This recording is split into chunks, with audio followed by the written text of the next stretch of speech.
Hello, and welcome to another episode of Mind Your Mouth. I'm your host, Melissa Mugnow, and I am so excited for today. I don't even know where to start, how to welcome this guest. I am bringing on today my very dear friend, Courtney Robertson. I am so excited to have you today on Mind Your Mouth podcast. Welcome, Courtney. How are you doing today? Thank you. I'm really happy to be here, and I'm so excited to see how your podcast has been going and growing and listening in. It's been fun. So I'm happy to be here today. Well, I was so excited to have you on, and I knew ultimately when everything would align, it would be we would know perfectly when to bring you on. And I know when we launch this, it will probably be in the beginning of the new year. We are filming this right towards the end of the year, and I in perfect fitting when we first started today to just let everybody know great energy, but I was feeling a little moment and I needed to just take a second before we started to hit record to drop in and just kind of center myself. So I used my trusty angel cards, which Courtney, you're very familiar with. I travel with them all over the place. And I just did a little bit of breathing exercise, dropped in and pulled a card. And the card that I pulled is this beautiful card that says signs and reminders. And this card is just a beautiful little gift to just give us that little bit of reminder of thinking of things in the past, remembering a little bit how you got where you're at, and then also just all the blessings. And then the first memory that dropped in as soon as I saw the card, Courtney, was when you and I were in Toronto at the AAPD. Of course, you came and helped me do the munchie booth. Such a good friend helping me out. And that weekend, I think you would agree, was pretty instrumental in our relationship, It was. right? And Yeah. we shared a hotel room, and which, some people don't always love, and we did. And we started chatting, and I was super open about all my spiritual stuff. And I pulled the cards out. And it was exciting.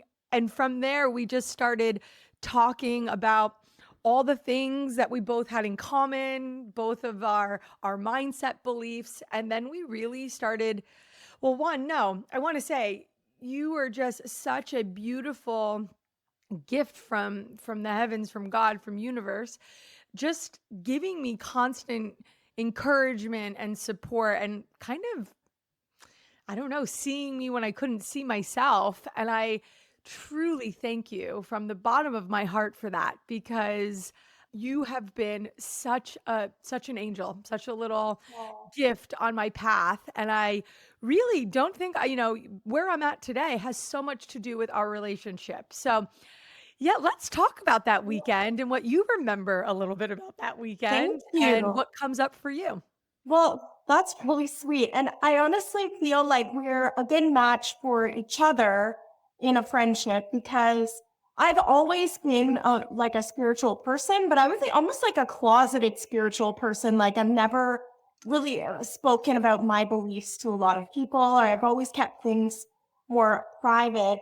And you've been this friend in my life that's been like, no, we're going to talk about it and we're going to just like outwardly be who we are, and so I think that that's really helped me to like be a lot more open as well. But the time when I went to Toronto to help you, at that time you were mentoring me for my myofunctional therapy practice. So we had built a friendship. You were actually my mentor.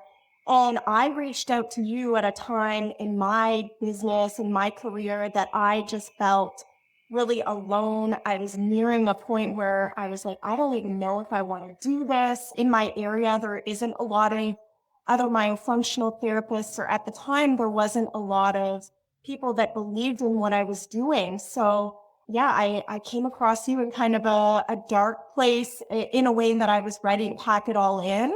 So through your mentorship, I had grown so much. And then you asked me to come to Toronto to help you, which isn't too far. It was a short flight for me. And then that's where we kind of got to know each other a lot better and threw out ideas and have worked on some projects together now. Yeah, it's so I love that. So you can see, for anyone listening, like it shows that relationships will ebb and flow, right? Like how something starts may pivot and then turn into something really unexpected, as, me starting off as your mentor, and then in a way you truly becoming such a crucial part of the team, and somebody that I really lean on for a lot of aspects now. Just shows how growth happens, right? And how Yeah. the journey will constantly change. For some people that are just joining and that don't know who you are, tell us a little bit about who Courtney is, what you do, where you're from, what you're practicing outside of just the stuff that you're doing to support MM Inc. and Mind Your Mouth stuff. Okay, so I guess it all kind of starts with I started out as a dental hygienist. I'm born and raised in Ottawa, Ontario, Canada. I am a mom of two kids, and we have a very busy life as a family. So I had been a dental hygienist for about 8 years before I came across myofunctional therapy, which is really where my career made a change. My whole life changed. I was on maternity leave at the time with my second baby. She's now 6. So this was back in 2019. And I was on maternity leave in Canada. We have a 1 year maternity leave. So there's lots So of special, time right? Not something to we have here. reflect and change your life, really. And it was really early on in that maternity leave that I was walking every day with the double stroller. I had my son, who was 2 at the time, and my newborn baby girl. I decided to start listening to a dental podcast. It was a dental hygiene podcast based in the US. And the whole reason why I decided to listen to this podcast was because of how much I was dreading going back to my dental hygiene job. So after having my children and feeling so much purpose as a mom and having been a hygienist for 8 years, I had a very busy practice that I really enjoyed and had lots of friends and we did a lot of continuing education and stuff. I just didn't feel purpose. I didn't want to go back into dentistry at all. So I thought, okay, maybe I can fall back in love with dentistry so that it won't be so hard to go back to work. But what I realized, what we weren't talking about in Canada at the time, but on this podcast, they were really talking about was all the airway stuff, airway health, and how when you treat the mouth, you're treating the whole body, and learning about sleep disordered breathing and tongue ties. And it really connected with me because I had never learned this stuff before. I always thought I was a pretty good hygienist, but I didn't know how meaningful the work was or the things that I just wasn't seeing. And my son, who was 2 at the time, was already grinding his teeth. I thought he was a horrible sleeper, and it was his full personality. The way his jaws were developing, I thought well, just because that's how I developed. So it really, you know, made me look deeper into this. And I started taking courses in Myo. And over the next couple years, I took courses in myofunctional therapy and decided to start my practice in 2021. So at the time when I opened my practice called Archway Myo, it was one of the first in my area. It wasn't the first, but I was one of the first independent myofunctional therapy practices. And it started off really slow. I was still working as a hygienist, but the dental office I was in at the time wasn't very receptive of it, which is okay. They refer to me a lot now. So I just worked away, but within a year, I became full time in my practice. In my Yeah, I Yeah. now have like a brick and mortar, like storefront type location now. I have a full time receptionist. I have another full time therapist that works for me. And now I'm also looking at hiring another one in this new year. So it's really come a It's long really way. grown. Yeah. And you started Myo, your first course, you took Myo Mentor, right? I did, yes. I've taken my own mentor, I think, twice Okay. during this time. Yeah, that was my first course. And that was your first intro into learning really the foundations of Yeah. how to implement, deliver exercises, and navigate all that stuff. And you really took it and really ran with it, which is not easy for everybody. You know what I No. mean? It can be really tricky because there's a lot of moving parts to one running a business. And, you definitely caught on way, way quicker.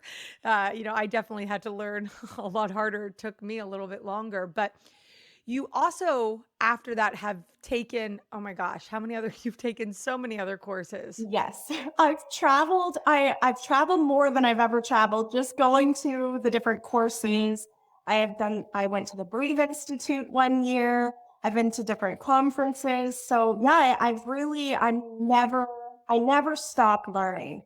And I was really blown away with every time we would speak and we would get into conversations about how to streamline, create scalability, and really take myofunctional therapy and make it into a really well-oiled machine, which I would say is was one of your big things that you really desired because you also are a mom, your husband's working, you have all these things and you wanted to create balance. And that was the one thing I was always really most I loved chatting with you about, right? Like you would always take an idea and you'd go another level with it. Tell me, is that something just who you are naturally? Do you naturally kind of are you always like organized, detailed, trying to, check It all the depends boxes? on the thing. It depends on the area of life.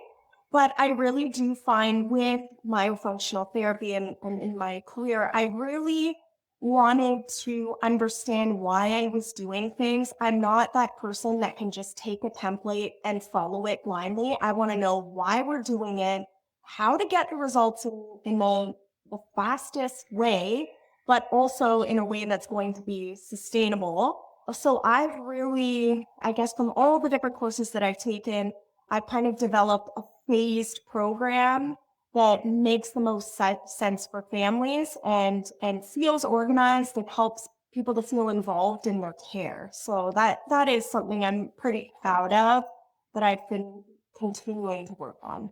Well, because the how, the why, and the when is really something that is a constant evolution, right? Like it's Yeah. always growing and it's like any good system, you're always kind of going back, tweaking it, fixing it. It's like a recipe, right? Like Yeah. do you add a little bit more of this and then obviously these last couple years I know technology's always been part of our life, but obviously we've had a really big change, with AI Yeah. and different aspects of technology. I feel like we are in a very, very fast pace moving in the last couple years where things are changing probably how it felt when email first came out, like Yeah. it's a big change moment. And you very much embrace a lot of that stuff. You are the person that brought Heidi Health to me about a year ago, and it's changed my life.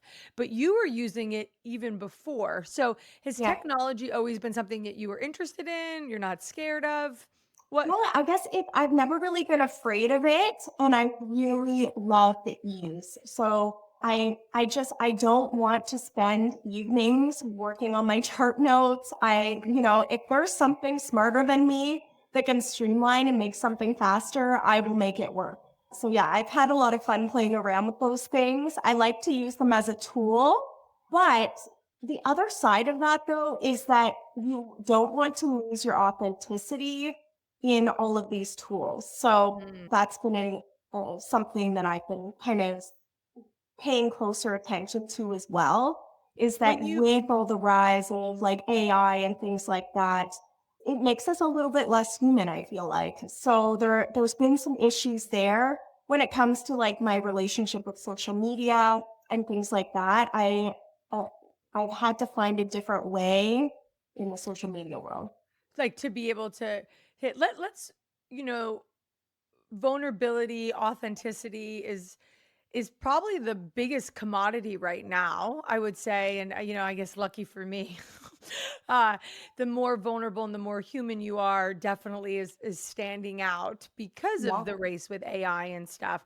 So it's this fine balance of using technology to make your life easier without losing, I think the word you just said was integrity. Tell me a little bit when you talk about that when it comes, let's just talk about AI and Yeah. using and using these note systems and stuff. What are some of the things that maybe when you first started using it, now you have to go back and like double check, or, give us some examples that you realize like, oh, wait, that's really easy, but I might have lost my authenticity just in the AI note situation and stuff So along those in lines. the note-taking situation, overall, it's been pretty good. You can design your templates to follow, but you really do have to double check what you're reading. And obviously your patients have to know when you're using the AI and transcribing.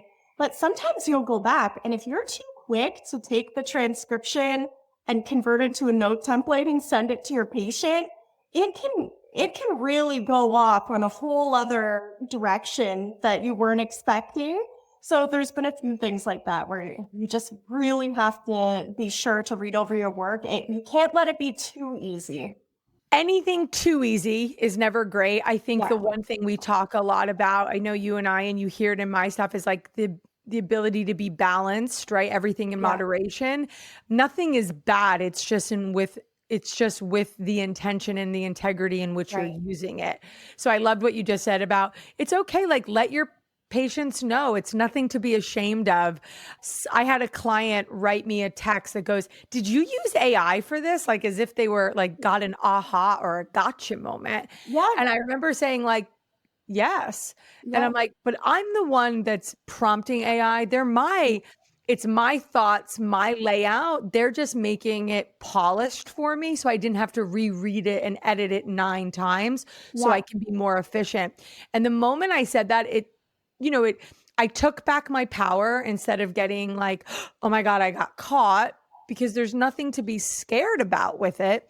But I definitely know people have big feelings towards it. There's a lot of fear around it. And I Right. just loved that you didn't, I don't know, I didn't feel as though that was something you even entertained. No, it's a tool, but it's not your whole personality. So you definitely have to play around with it and make sure that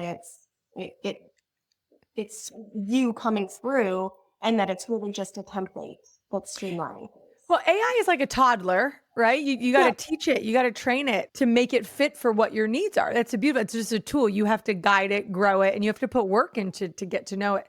Do you have your other therapists and your team now using it as well? Oh, yes. Yeah. Yeah. So everybody's using it. Everybody's Everyone doing it for uses it for transcription or sometimes rewording certain things or just creating structure. So those are all benefits to us using it. So yes, I would say in my practice, we are using it quite a bit. quite regularly, which Yeah. is great. I mean, it does really help with workload and stress load and keeps people more. I think what I love about it, I know you said it can get rid of human side. I actually find I am so much more engaged with the patients Yeah. and I'm really talking to them and I'm so present in the Yeah. moment in therapy. I'm so grateful for that. I think they are getting a better version of me in that moment because I know that my notes will be done. I know it's capturing all those little those little details, the nuances of our conversation that I probably would have forgotten. And therefore, then I know that my note will be done. I'll be able to give them great follow-ups afterwards. So in that area, I think it's a really helpful tool. It gives you more space to not do all the monotonous things That and to actually be better at what you're doing in the present. So as long as you're using it in that way, I think it's amazing. Well, I think it goes into kind of an example of anything. Like, first thing that just was like coming to my mind, I remember my mother when I was younger saying to me, "You better clean up," always yelling at me about cleaning my room. And I just, there was other things I wanted to do. I'm not saying that I didn't think cleaning my room was important. And she said, "When you get older, who do you think's going to clean up after you?" And I just remember saying, "Well, I think I'm going to hire someone to do it." And she said, Yeah. and kind of like, "Who do you think you are?" or something. And I get that was a mindset back then, but I remember early on in college or as soon as I got my first apartment, I was better. I bartended in college. I was really great behind the bar. I made more money. I really enjoyed it. It didn't feel like work to me because I was meeting people, conversating. So I would work an extra bar shift to be able to pay someone to keep the house, to tidy up and Yeah. organize. And I never felt in that moment that I felt like I was being more efficient, right? I was doing what I was good at, and that would provide more energy and more space for me to grow and not weigh me down to somebody to do something that really just Right. created a barrier of a lot of frustration for me, right? I desired a really clean and tidy house. I wanted things to be organized, but it felt like such an obstacle for me. And I talk a lot, and I know you and I have talked about this in business, even when we were doing the mentor with you. It's like, how do you make more space for you to do what you're doing great so that you can thrive and be more balanced and joyful, right? Like Yeah. spending money on things that do not fulfill you or take you so much longer actually can save you money in the long run. Yeah. And what Uh, I've learned a lot the hard way, I guess, in these past few years of business is that working harder does not actually make you more successful. It's actually the working smarter that makes you more successful, and recognizing your role and what your purpose is and what's in alignment for you. Because if you focus your energy on things that you're not good at, or things that take your time that somebody else could do better or that you could pay to have done better, it's just you're going to be more successful if you can work in that way instead of the old mentality of work, work, work, and you will be successful. yeah, I think sometimes, again, there's a difference of putting in the time and doing the work or just working so hard that you burn yourself out, Yeah. right? Like Yeah. if you looked at my calendar, you'd be like, wow, Melissa, you work a lot. Yeah, I do. But most of the work I'm doing is quite fulfilling now, right? It took Yeah. a lot of years to get to a place of recognizing that I didn't have to do all of it. The saying of hiring people and like you are only as good as your team is, I mean, it is one of the most impactful or most powerful statements out there. And I don't think I really believed it, right? I was scared to hire people. I was scared to have a payroll. I know you and I talked about that a Mhm. lot, pushing ourselves outside of our comfort zone to get to a place that's like, well, I desire this growth, but oh, that's such a big nut to take on, right? Yeah.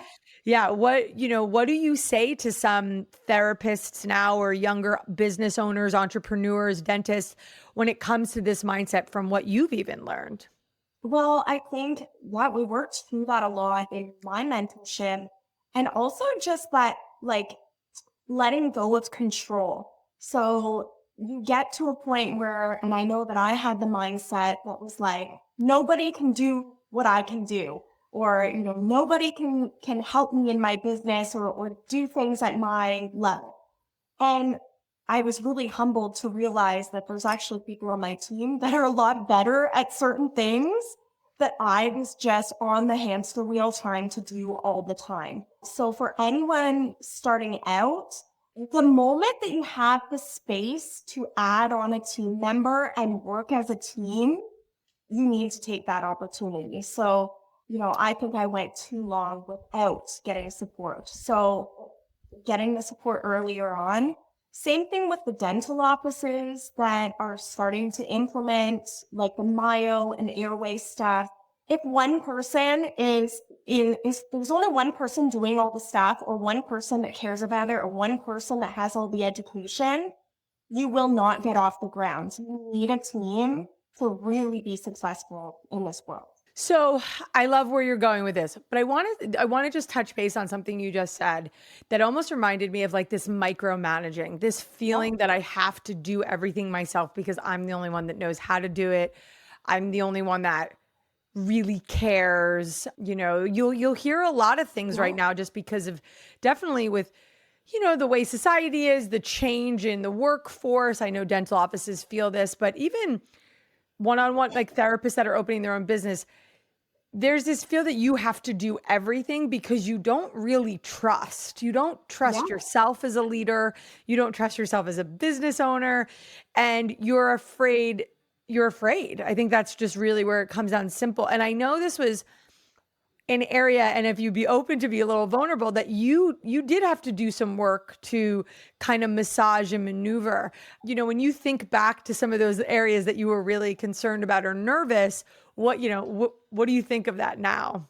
The areas of like micromanaging and the Yeah, just that fear. fear of like you were like, well, if they don't do it like me or the patients don't feel it, things along those lines. Like, if you Yeah. could, yeah, I talk on that. I remember panicking, adding on therapists and they were brand new and they hadn't taken all the courses that I had taken or they didn't, see things the way that I saw it. And I remember being so panicked and messaging you about it and wanting to throw in the towel early.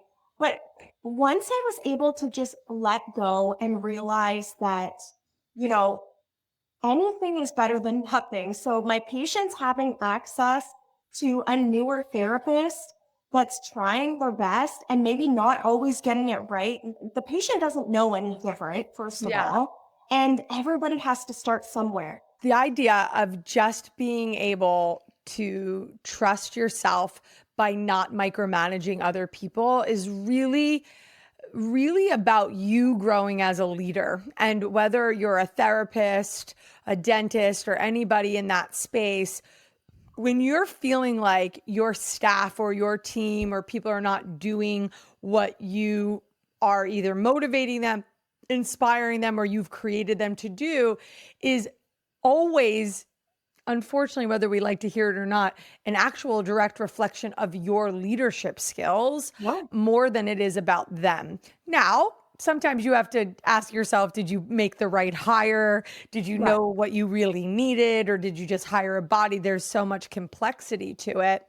But there's also, I even catch myself in this time, teaching, when I'm on with my own mentor in the 12-week course, I had a big question to myself a couple months ago that was like, am I doing a service to them anymore being on the 12-week discussion calls, because I have been doing this for so long. I look at things from such a different lens. Yeah. Am I making them feel inadequate? And I sat with that and I was like, no, but I do need to find a space of, always having an empathetic ear and recognizing everybody has to start somewhere.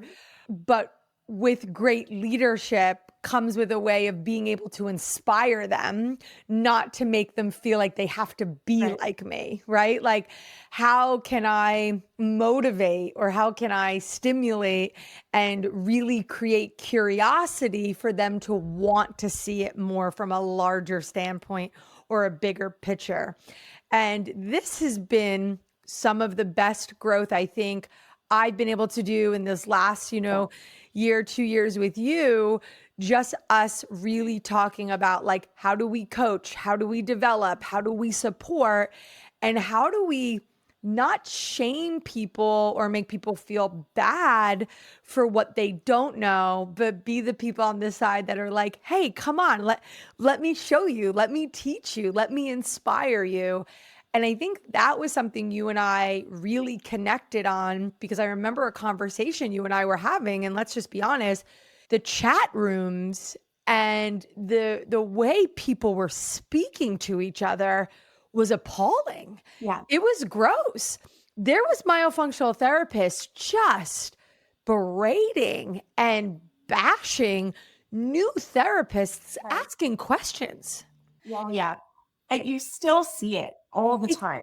it's so not good. I mean, we could go on for days and, to kind of lead into social media.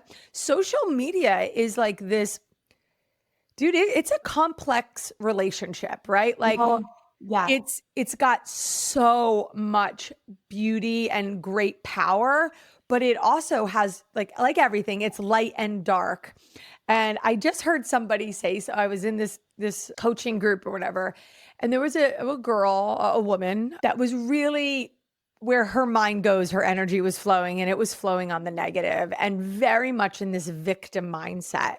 Right. And she was like, it's social media, my algorithms are, giving me all this stuff that I don't want. And the leader in that group just shut it down and was like, no, you are your algorithm. Right. You have to take responsibility for that. What you are getting is what you want to see. Whether you believe that or not, you have to be responsible to say, hey, I'm an active participant in this, and I'm choosing to continue to scroll through this. I'm watching it. I'm choosing to consume it. And Right. therefore, that's where my mind is going. And all of a sudden, you and I were talking like, I would look at these rooms and then I would look at the algorithms and stuff like that. And I was like, whoa, hold on. I'm focusing on the negative of people instead of the positive. And Right. so, it's a very intentional decision. It's not an easy decision. Trust me, it's like very simple to go down the rabbit hole. And I wanted to talk to you today a little bit about when I first met Court. Social media does not come natural to me. Doing the podcast, thank gosh, I trusted my gut because just talking and storytelling is what comes natural, but I can't edit. I struggle with keeping up with what's cool or, what's trending. And I got to pay people for that. And it can get very pricey. But you and I looked at you blew up pretty quickly on social media Yeah. and then you stopped. And I was like, why? Talk to us about this. I want to hear. Yeah. I have a complicated relationship with social media, and I don't think I fully understood that until very recently what happened there. So when I first started in my myo practice and trying to build my business, I started on social media. I started my Instagram account. And as you know, I love organizing information in like a visual manner. So I think one of my strengths is taking a complicated thing, breaking it into something really digestible and making it look pretty at the same time. So that was something that I was good at. So as I was learning and passionate, on my social media page, on my Instagram, would put educational content about everything I was learning, but in my brain, like how I was learning it. A lot of people connected with that. And it felt good. A lot of people would praise me for what it looks like and calling me an expert when I didn't feel like an expert. I still don't feel like an expert. It grew my business. A lot of people from all over the world were reaching out wanting to do this myofunctional therapy treatment. It got me connected with a lot of people. And I grew to over 10,000 followers. But as it grew, I started to second guess myself. So my social media grew, my business grew, my influence grew, but then I started comparing myself to other people's pages or people would leave really nasty comments or DMs and saying that oh, I'm only saying this to make people feel bad, or I'm telling people that their kids don't look good because they're mind readers or whatever. And I took all of that to heart, and it got to the point that I was physically ill looking at posting something because I'm like, oh, how is this going to look? What are people going to say? Or, how am I going to look? And I fell into this trap of comparison and seeing my own value in how my social media looked. And, Mm. I think no matter what people believe, you want to have purpose, but it started to feel less like purpose and it started to feel more performative. And I think that's where I just felt like I wasn't being as authentic anymore because of the mindset that I had. So I really took a step back. And my fear was that if I'm not active on social media and I'm not relevant, that my business is going to fail because that's how I Mm. started out with people actually believing in me. But I actually noticed the opposite. So I stepped back from social media, but instead I put all of my eggs in my local basket. So all that I did was I took courses, I tried my best to help patients, And what was happening was I'd have these patients that were going to like the children's hospital and their asthma was drastically better. And the doctors would be like, well, what are you doing? And then I'd start making local connections. So my local connections and collaborative partners have grown so much that my practice keeps growing without me touching social media. And I feel better about what I'm doing. It feels more authentic. But so for the longest time, I started thinking, okay, social media is bad for me. I'm just not good at social media. Like it's not good for my mental health. Mm. But more recently, as I've just really done a lot of inner reflection, what I've realized is that when I started to make something outside of myself or my faith more powerful Yeah. than who I am at my core, and like I think when I was looking for like outside approval, that's where I started to fail. But I do believe that I have a lot of important influence that I It's could, or a inside lot of of you. important purpose. So I will be coming back to social media in the new year. I have a plan to, but it's going to be rooted in purpose and not in the performance of social media, I guess. This is like such an important conversation because one, I don't think enough people have it like for real, right? And you and I have had conversation. There are some I have a very dear friend, like my best friend, who I just was talking to earlier today. I'll never forget. She said something to me that I don't know. She said something. She's like, "Oh, I saw this girl on Instagram that reminded me of you." And I was like, "Oh," and then I looked at her page and we knew who it was. And I was so offended by it. Like, because that particular person uses, I mean, very smart in the algorithm world, Yeah. uses certain techniques of using celebrities or stuff like that, which I definitely also probably thought of doing, I probably have done it in a one-on-one or been like, oh, I could show you how much I know. Like, let me show you Well, this myo issue. This person's mouth breathing, like an example. I think one time we were at like Universal Studios or something. And I was like, the lines are like 2 hours and I'm like mouth breather, like, you know what I yeah. mean? And I'm doing, and I remember saying to Joe, like, that would be a crazy video if I could like just Oh, like yeah. And scan a along. 2 hour line and just start myo consulting everybody. But then I saw the way that particular, influencer chose to interact with some really profound doctors in our industry and stuff. And I thought, well, that's so not me, right? Like I would never have that. I'm so much more about a different type of conversation. But I recognize where that was coming from. I also was defensive for so Yeah. long. And that was because I had such a deep insecurity in myself. I didn't love myself. I didn't trust myself. And so I needed outside approval so much. I needed other people to tell me it was great because I couldn't do it within.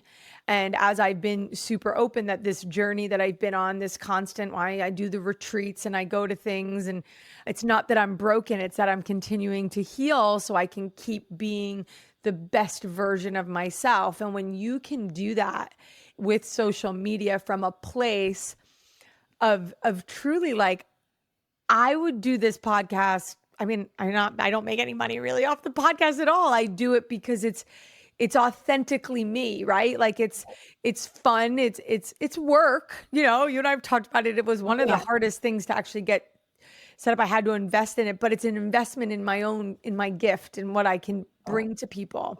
And I think when you can use social media platforms to truly use your area of genius and your strengths, it just naturally it lands just as well as the other stuff. When the other techniques do, trend or go viral, that's unfortunately or fortunately, whatever, however you want to look at it, just a bit of a reminder of where we're at as society. We're all kind of sometimes naturally attracted to, what is it? America's Funniest Videos with all the animals that like fly off the, when people do things, you just can't not watch it. But it doesn't feel good inside, and you have to No, do things that feel really come from a really good place. And when you do that, I think it will last, much longer. right. And you and I went back and forth about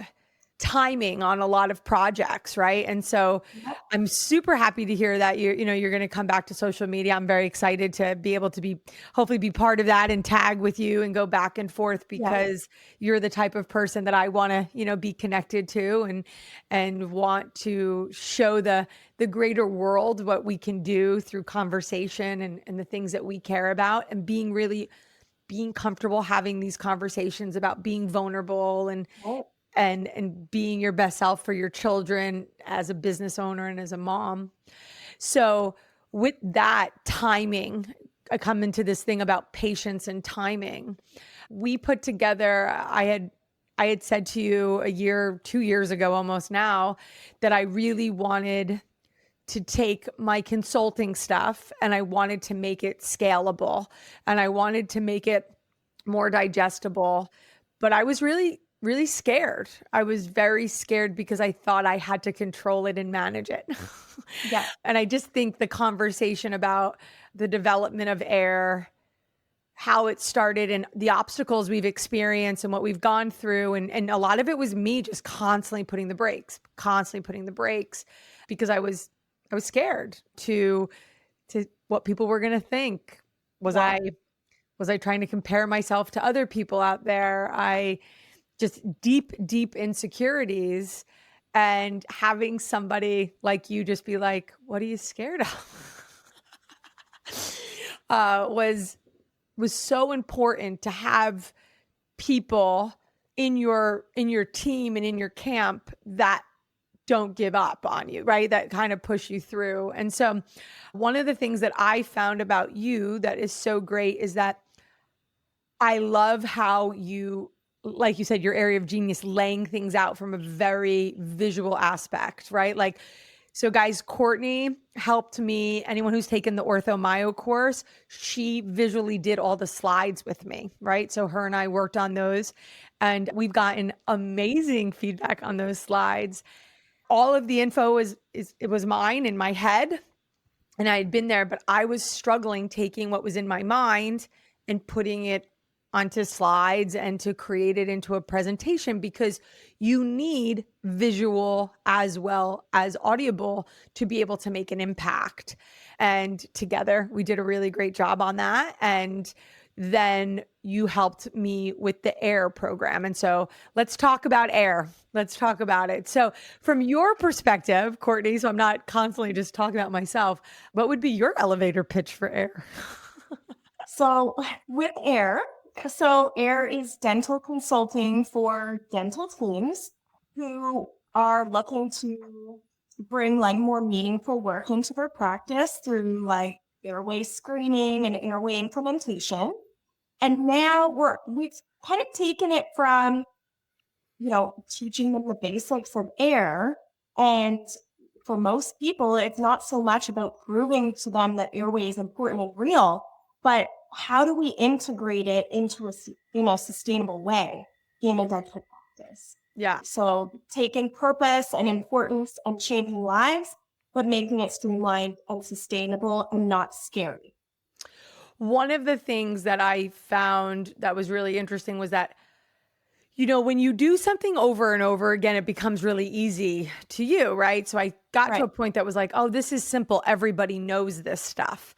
And I think what we've really realized is that that's not true. Most of the simple stuff nobody knows. They need to be reminded of it.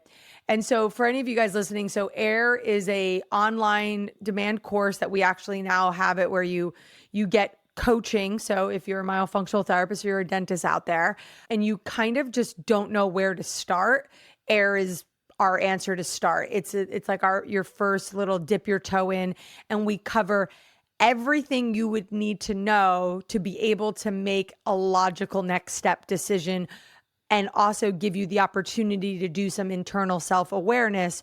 So it's the same thing we've done from a consulting side, where I couldn't do it scalable. I could only do it for 1 or 2 practices a year. because I would have to like handhold them, which we still do that.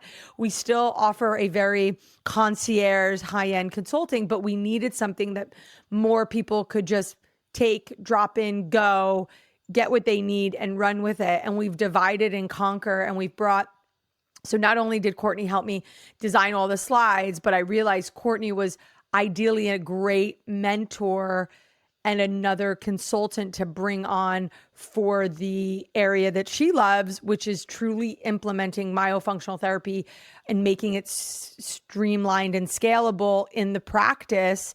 And we both are on one great page. Is we want offices to make money. We want it to be successful because that's the way it stands, right? I mean, and that's our main goal with it. And we've had some of your dear friends, take it and play around with it. Tell us a little bit about the practices that you are working in or out of. Let's talk about the negatives, the positives, and all the stuff in between. Well, I think I have a unique perspective in the way that the years, I guess, the decade that I worked in a dental practice, in a general practice, it was a very busy practice. And we did a lot of customer service training, a lot of like things directed at increasing production in the dental practice. So, for example, like the dental practice that I worked in, when I was hired, we were 10 people on staff. By the time that I left, 10 years, or I guess I was there for, 8 to 10 years, I'll say. When I left, there were over 60 people in the one location working. So the practice grew drastically and they had 2 other locations. And a lot of the staff would push back on it, on the trainings and stuff like that. But it was successful. That's why the dentist kept putting us through these trainings. And what I learned is that no matter how you slice it, you can't have a big impact as a dental office unless you're actually making money. If there's a stress for like not being able to produce and your schedule isn't full, you're only going to be doing the bare minimum. But in order for you to be able to do these big things, you need to be a well-oiled machine. So now fast forward into like the myo practice, I applied a lot of the things that I learned in business just in the big dental practice to what I was doing in my myo practice that worked. Now my clinic where I am right now, I rent space from a good friend of mine that's a dentist that has a new dental practice, and they're really putting into all the Airway stuff. They're doing like the tongue tie releases for my patients that are ready for release. So they took like our air course and stuff like that. And just, I guess the biggest thing has been getting the whole team on board, everyone learning how to screen and actually seeing the purpose in screening and how it helps their patients in order for them to all be on the same page. So I guess the biggest challenge I think I've seen for other offices that refer to me or that we work collaboratively in is that if the team doesn't see their purpose in what they're doing or how it's going to help them or help them feel good about what they're doing, then it's not going to be successful. Yeah, because you gotta be able to see it to believe it, right? Like you gotta get your whole team. If only, like we were talking about earlier, if only 1 or 2 people are really, kind of on board. You have like 3 or 4 other people that don't really, believe it. They're kind of a little skeptical or something like that. That's going to affect the patients. That's going to affect the people that choose to make the next step for the console or go through with the treatment plan or whatever it may be. Again, it goes back to the leadership and the overall theme of the office. And that was why one area we really wanted to talk about is making offices understand their why, right? Like, what is the mission statement? And again, this doesn't just go to dental offices. This goes to any type of practice or entrepreneurial business that you're building. Mission statements are corny. Some people say they are, but they're so important. It's truly what you stand for. And then the goal is like that is then whatever you're doing is supposed to align to that bigger purpose. Right. And if you are not in line, if your mission statement is something that is not in line with whatever you're doing, it will always feel wonky. It will never truly become part of the foundation of the practice. And it will always feel like sticking a you know, a peg, into a square or something along that, right? Like you're fitting something round into a square hole, it will always feel a little off. And every provider or practice or entrepreneur or myofunctional therapist that came, sometimes a lot of times they didn't really know how to take their why and then put it into practice. Oh, And I think that ultimately is a really important step for us to continue to grow as a movement, right? As a philosophy, as a theological way of changing. I said to somebody the other day, I have a big audacious mission. I want to be part of everybody being checked and screened for airway dysfunction, just like they are if they have vision issues. Like, not checking in on kids if they have sleep disordered breathing is a big issue. It impacts everything. wow. The only way we do that is by creating businesses and getting doctors to be more on board. And you got to make it easier for them. Yeah. Right? Because if we were to talk, your good friends and a lot of our other doctors, what are some of their biggest issues or their biggest obstacles or roadblocks? Honestly, I think that for a lot of dentists, and coming from the best place, is that it's hard to know how to make it profitable. So as a dental office, if you go through the motions and you do what you've always done, and you do your fillings and your crowns and your implants, it's the known. You know how to make money.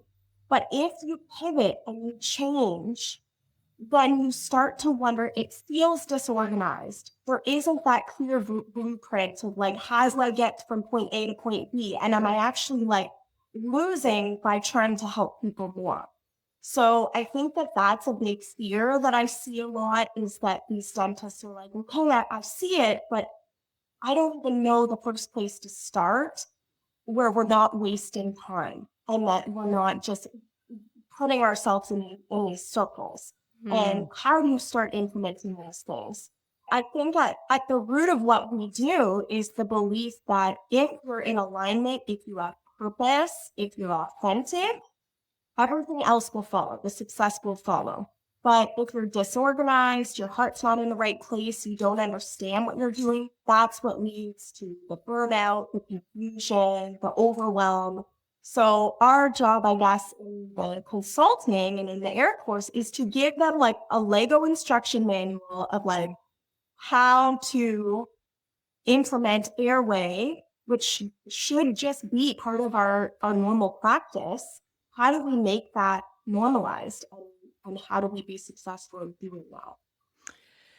Yeah, we also just they need support, they need guidance because people are busy. And just Right. like you even saying, like our relationship starting, I have so many coaches, like I've hired multiple coaches. Every coach I've hired has paid for itself 5 times over if I just took that investment or created and opened up another door. And I think it's really important to say that it's okay to say I need help and I need this to also be a financial exchange, because then I know that we're both committed to being present and showing up for that purpose, right? Because a lot of times it's not that we don't have friends or that we couldn't figure it out ourselves, but when you don't put energy into something, and that energy can be time, money, something, you will not create the space to truly make it a priority. And whatever's been making you put it to the side or procrastinate on it will continue. Right. And I think that's one of the biggest aspects of realizing that you need to invest in yourself, because that investment will then compound and will grow in multiple things. I mean, people talk about money all the time. Money's a weird conversation, Courtney. People have very weird relationships with money. I contribute this to a lot of like the way you're raised matters, how you were told about money or what it may be. And I think people not talking about money is a big elephant in the room. How do you navigate that? Or when you think about the money conversation, is that something you also see? Yes. Do you mean in dental Just in practices or general. I mean, yeah, dental I don't know. practices in Yeah, general. I think I too have a complicated relationship with money, and it's it's not that it's bad. It's kind of like my relationship with social media. And it all comes down, it's really all the same. It's like where if you don't feel good inside and you don't do the inner work, then you're always going to seek validation elsewhere. So if your entire like value is on how much money you make, or if it becomes all about the money, then it's not going to work out. With social media, if it's all about the performance and what it looks like, you're just going to burn out and not feel good. So Mm. I think a lot of it is starting with the inner work and understanding your relationship with money and changing the way that you feel about it, and knowing that money is really just an energy exchange. So, and it's still something that I'm working on too. But the truth of the matter is, you, in business, the money is important. Like you have to keep the money flowing, or else you can't keep taking courses. You can't keep doing meaningful work unless it is successful. Money flows, right? But the question is that most of the time, if your money's not flowing, it's because you are blocking it. Okay. This has been a very large area that I have been, I spent a lot of time in. Like, I'm very open about it. Nobody was more broke than me. And it's not because I didn't make money. I always have been able to make it, but I couldn't keep it for some reason, right? Like I just would spend it, because I wasn't emotionally regulated. So I would go do things quickly to, fill a void, or I would go into a business relationship for not the right reasons because I was fearful of myself and I didn't really know my own worth. And then I would get frustrated, or I would start to feel resentful about a situation, but never really owning the fact that I actually was a participant in that decision. And I actually was very much creating that space.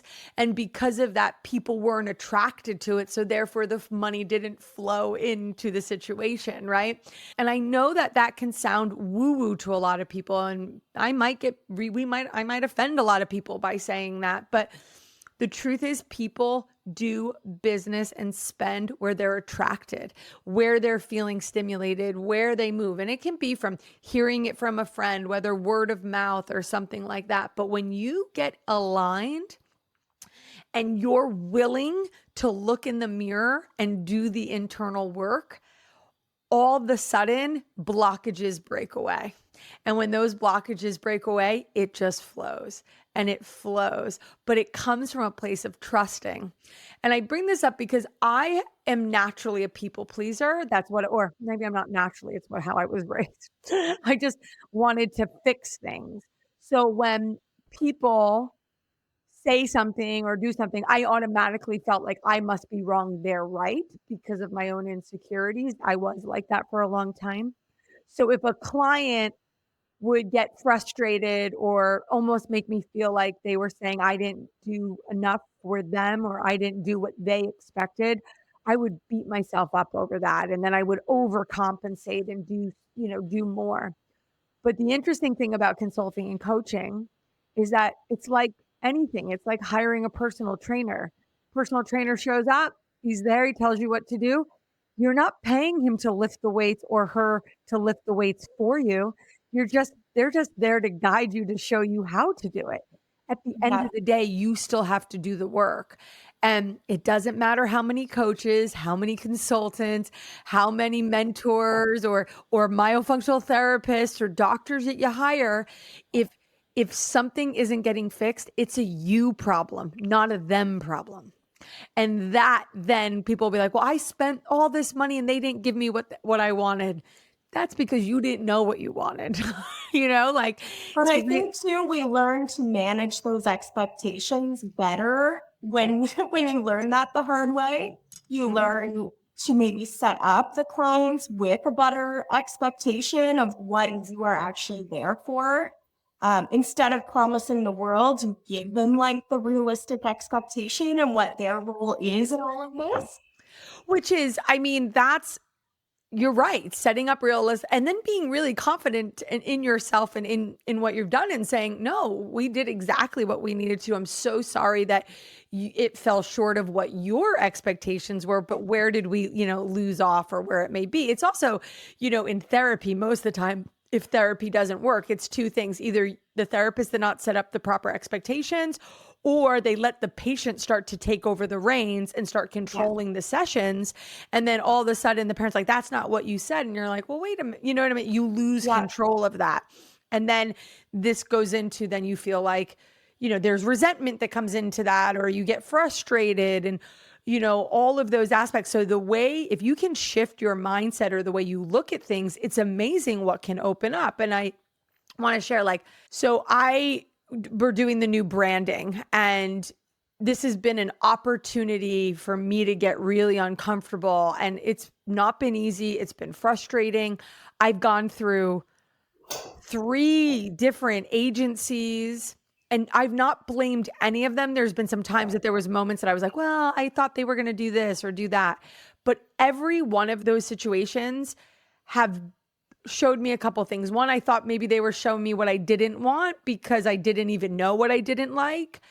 The other thing is realizing that my perception of what I wanted and what I actually am, like my perception and who I really am, were really far apart. I almost was questioning myself. Okay, perfect example. We're both wearing this green today. We didn't plan it. Yeah. We both have green plants.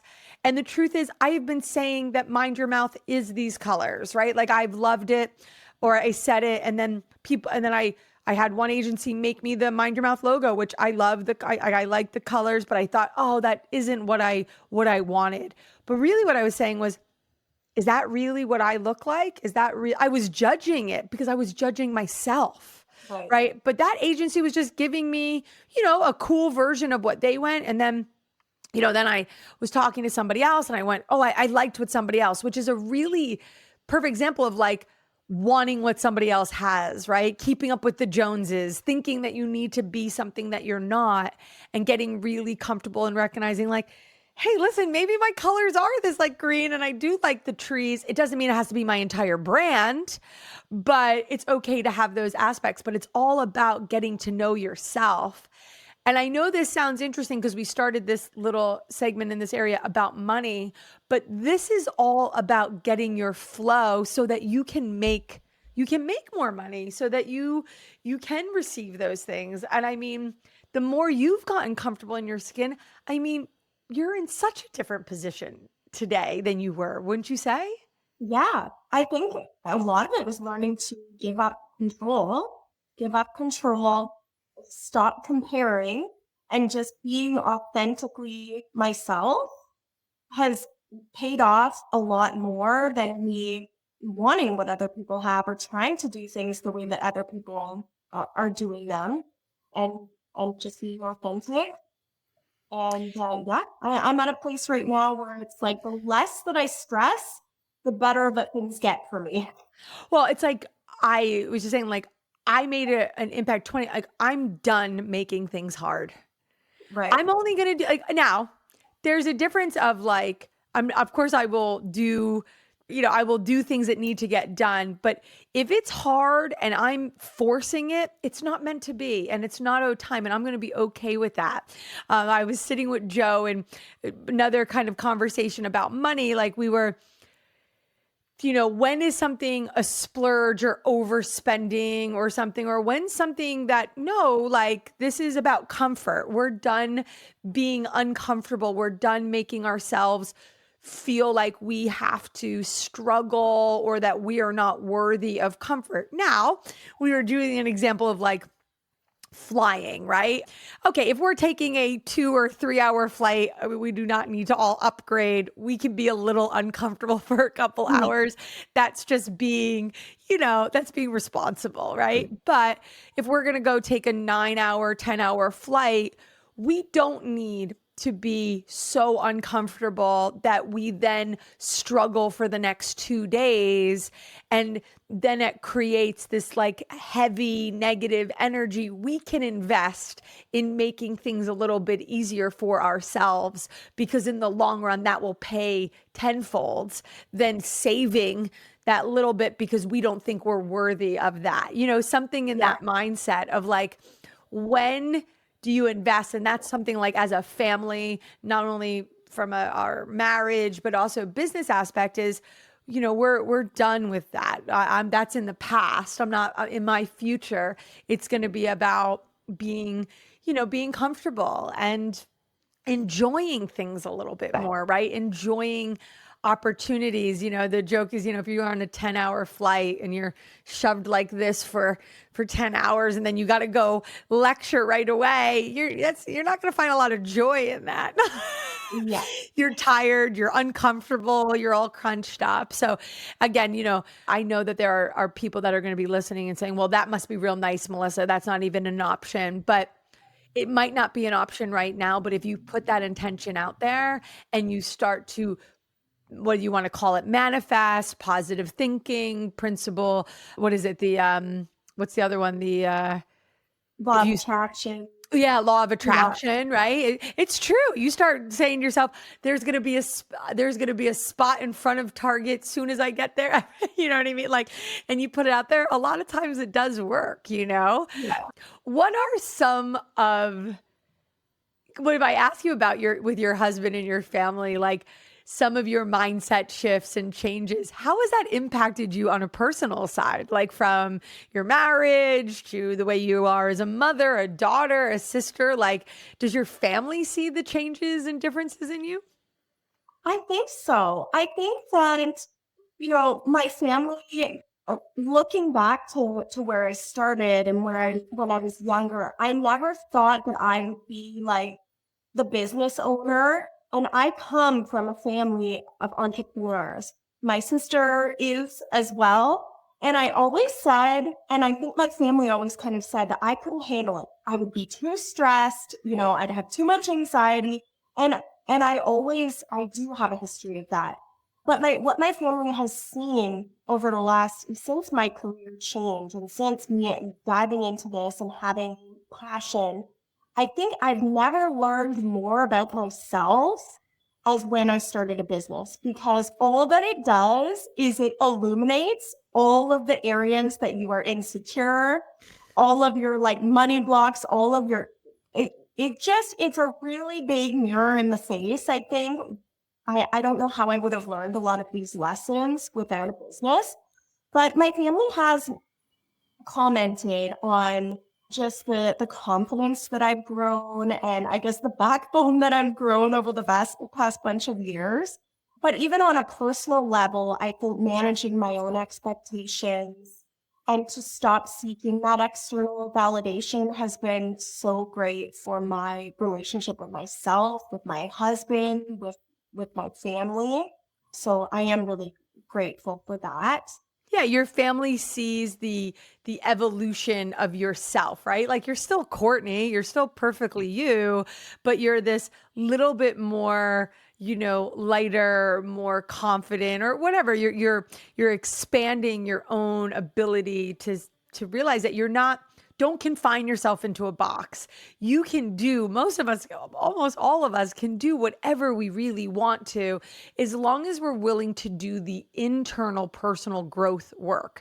So, my big thing I think we ultimately, all of us say is that if you're not where you want to be today, if you desire something more, it's in your heart, not your brain, it's in your heart that you really feel that there's something more for you, you're not feeling 100% fulfilled, it's yours for the taking. You just have to commit to yourself that you're willing to get comfortable being uncomfortable, like doing those work, going through it and not staying in that mentality of, oh my God, this is happening to me. It's not meant to be. Recognizing that it's these great opportunities for you to grow and really get to know yourself in a different way. And I just think it's interesting to come full circle.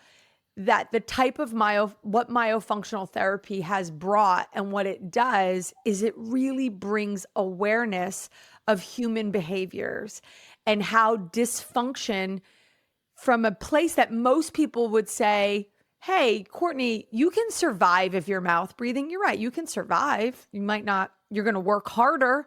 You're going to be tired. You're going to be more tired. You're making your life more uncomfortable because of doing it. And when you unravel it, you start to realize all these other areas of connection, like connective tissue, and how much your body is working overtime and really struggling, and therefore could be a massive structural block or an issue for you to be getting to, to get to where you want, or why you have the behavioral issues that you have, or why your children are, you look at your little babies and you see them struggling and you just want to fix that struggle for them. And there's something internally inside of you that's saying, I don't think my kid has to work this hard to do this. Right. It all comes back and highlights that it's in business. It's right. It's mind your mouth. It's mind your mind. It's mind your body. It's all of these aspects. And it's just mind blowing that it comes back to this the simplicity of our breath, the cadence of how we breathe and how we do it. And then, this opportunity for whether it's dental or medical, like if you're in somebody's mouth, you have this window of being able to see so much more than teeth. It's just mind blowing. It's powerful. I feel like, right? When you look at it from that aspect and how the impact you're making in families and changing so much. I think too, also realizing that not everyone is ready for you or for the way that you want to help them. So, That's so good. that was like a kind of I would almost take it personally, even when I was still working as a hygienist, and I bring a lot of this stuff to my patient's attention about their child and how they're breathing. And they'd be like, oh, well, we all turned out okay. I think they'll be fine. I didn't have that, so I didn't have myofunctional therapy, or I didn't get a tongue tie release. I'm fine. And it's like, aren't really though? Because I feel like all of us are pretty wound up and dysregulated as adults. So I think just learning to plant the seeds, learning to not overwhelm anyone, and just meet them where they're at, and then that helps to open the doorway for people to eventually come to you for help. Absolutely. So we could obviously talk for hours and go on and on about lots of things. I do want to drop some things. I do think as we are working, coming into this with this new year about, the AIR course, but also this moment, this topic that we're talking about, we want to continue to create spaces. So we have some great plans for this upcoming year about really creating this community and space of, being able to elevate. I know you are doing a lot of that internally in Canada, for some therapists that just need that real support, because you did see holes in a lot, and let's not say holes, but you just saw opportunities where you could bring another level of authenticity and connection and support to therapists. And I know you're doing some great stuff and you have a great little community going, and we're hoping to bring that to the AIR community that we can offer, where you can really get some one-on-one support, especially if you're working within a dental practice, and we can navigate and support that. But tell us a little bit what you're doing in Canada with, with the girls and your local area. So this year, I guess earlier this year, I ran an 8-week program for some local myofunctional therapists in the same province. And we would meet once a week on Fridays, and we took a break in the middle. And it was called the Myo Thrive Tribe. And we would meet once a week, and I would do a presentation on different areas of practice and how I've made it work exactly in my practice, the templates that I use or the structures that I use, I guess, when I'm treating my patients, and just making it streamlined, making it make sense, and making it easy so that everyone can help their patient actually see success, and then helping them in business. So we ran an 8-week program that was really great. And then I also have opportunities where local myofunctional therapists that are just starting out will actually shadow me at my office for certain days. So they can also come and do that as well. And I've gotten some really great feedback on it. So I'm hoping to do more mentorship in 2026. But with what you and I are doing with the AIR course and the teams that are going into AIR, hopefully we can help some hygienists and the hygiene teams to build some myo programs out too that work well in a dental practice. Yeah, our main goal is we want really thriving myo departments in practices. We know that if we can help support your practice and your team by building great myo departments that will feed into your airway department and build out this airway twine, it's only going to support the providers and create that one-stop style shop for so many patients. And the truth is, the more patients hear about it, they're screened, they understand, and we support the doctors, the more ENTs and the more, pediatricians and doctors hopefully won't be able to fight us anymore. And the amount of tools and technology are coming out is so exciting. I actually had an amazing conversation yesterday with the Somnu Band founder, and he's coming on the podcast. And the tools that are coming out of Silicon Valley and now with the AI facial recognition, it's so powerful. And their goal and their mission is to create things that are going to support providers so that they can streamline things. And they're seeing us now as like a really good player, as someone that's impactful in helping these teams be able to be motivated. And we're really excited about possibly teaming up with them for 2026. There are so many great little organizations that are popping out. There's a really great practice that is a mix of medical doctors, airway doctors that Dr. Kevin Boyd has gotten involved with in Denver that we're hoping that we'll work with them next year. So there's so much exciting stuff of like collaboration and bigger things that are coming that I'm so excited for the future, because it's like operations and systems, but it's also a lot of direct to consumer education as well. So it's like 2026 is all about building up and getting excited, because there's so much great stuff coming down the pipeline. So I'm super excited for next year. Are you? That is so exciting.